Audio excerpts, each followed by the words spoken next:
Good morning, welcome back to the channel. Pleased to see you all doing well, hopefully. I've had a few questions about the tripod that I bought a couple of weeks ago, which is this Peak Designs travel tripod, and I thought, well, I might as well do a little bit of a review 2 weeks down into having it. Excuse the voice, I've still got laryngitis, it's going away now. But I've had it for 2 weeks and I've used it quite a lot now, and I've used it with short lenses, long lenses, telephoto lenses, even up as far as a 1200mm lens. And to be quite blunt about it, I'm very impressed with it. It comes across as quite flimsy at first, because when you see the section, the thinnest section, that's my finger, and the thinnest part of the tripod leg is actually narrower than my finger is. It's really quite small, and the clasp that locks it down equally work very well. Very nice, very quick and very positive.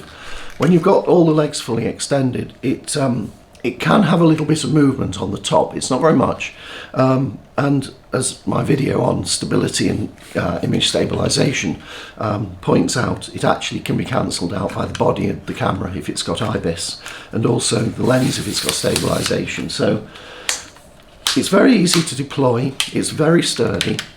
I've got a couple of minor concerns with it.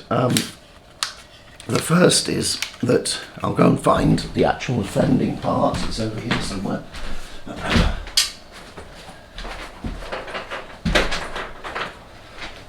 Now, last weekend when I went up to visit my family in North Lincolnshire, I took this tripod with me, and I also took obviously the camera and took quite a few shots.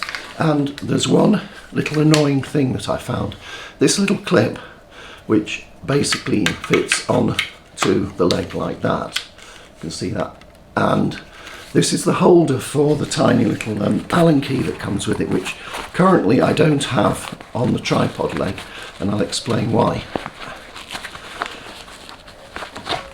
This is the offending part. This is the little Allen key arrangement. It's got two sizes here, smaller one, larger one, that take care of all the different Allen keys on the tripod. However, if you, as I will demonstrate, pop this into its holder, like so, it clicks. It's got a tiny little indent in the actual holder part here that the slightly rounded end latches into, like so. Now, that's all well and good, except when you're messing around with the tripod and carrying it, it's very easy just to catch that, and then the next thing you know, it's fallen out. Now, there is a way around it which I haven't implemented yet, which has got a tiny little hole in the top here. You can see that. Tiny little hole. And on the tripod itself, there are a series of mounting points. I've currently got one of Peak Design's little tags so that I can hold it with a strap in there, but you could quite easily just get a small piece of rubber band or sort of some sort of thread, reasonably strong thread, tie it onto that, tie that onto there, so when it's in its holder, if you accidentally do knock it out, it won't actually get lost, as it did for me. I lost it. It fell out in some long grass at the side of the road when I was taking a landscape shot, and I searched for about half an hour to find it and gave up in the end and thought, damn it, I'll have to buy another one. But as I was going past the same location on the way home the next day, I thought, no, I'm not going to let it go. And Sarah and I got out of the car and we scoured the area again. No joy for me, but luckily Sarah found it, which I'm very pleased about. So that is one concern that I have with the tripod.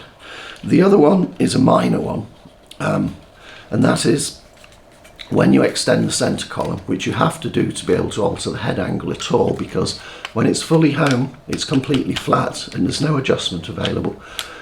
It simply won't rotate, it won't tip sideways to counter any sort of off vertical it might be. So you have to raise it up at least a little bit to be able to then subsequently tilt the head.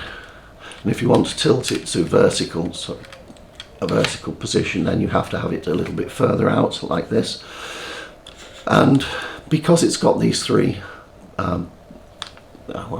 whatever you'd call them, parts to the head, these locate into the holes on the three sides here, so it all fits very snugly together. When the head's descended like that.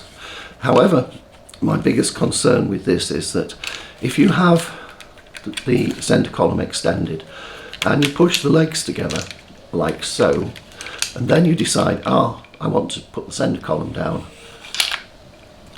it doesn't always go all the way to the bottom, because the tiny little clip here, this sort of removable hanger, which has also got the iPhone holder located behind it, this snags on the top of these clasps that hold the legs solid, and sometimes you don't get it all the way down. I did that time, but sometimes it doesn't. Or it might just be me being stupid. Yes, it's definitely catch, and you can hear it at the bottom. It's snagging on the metal of the clasps when they're closed, which is a little thing. It's not ideal, but it probably will cause the top of these to get marked over time, and also the part that's the hook will probably start getting marked as well. But those are the only two concerns I've had about the tripod. All told, I've been very, very pleased with it.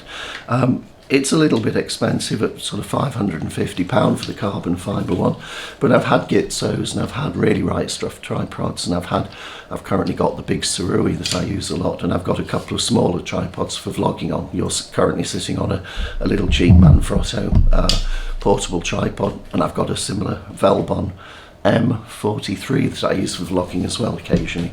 So I think it's a very good tripod. Just be aware it's not as stable as perhaps a big heavy duty tripod like my Sirui is, but in terms of comparisons with other travel tripods, and I had up until about a year ago, what was it, a Gitso Traveller, can't remember the number, but it's one of the current Traveller tripods, and this is better in my opinion than that Gitso was. So there you are, a short video on gear again. I don't tend to do many gear videos, but I think it's useful that people can actually get someone else's real world sort of input on equipment, and it might help you, it might not. A lot of this sort of thing is completely subjective anyway. What I like might not be what you like, and vice versa, but these are honest opinions. I'm not sponsored by anyone or anything. This is equipment that I use on a daily basis, and I enjoy using decent equipment. And I think this is certainly a decent piece of equipment, and it's really, really quite small. I often actually have the camera mounted on here and just have this clipped onto my, via this Peak Designs little tag here, have it clipped onto my shoulder holster that I normally wear, and you quite often see me wearing. And it's not an inconvenience to have that on there. Perhaps with a long lens, yes, but with a 16 to 35, it's really a convenient little setup to actually have with you. Anyway, I hope you found that useful, and we'll see you on the next video.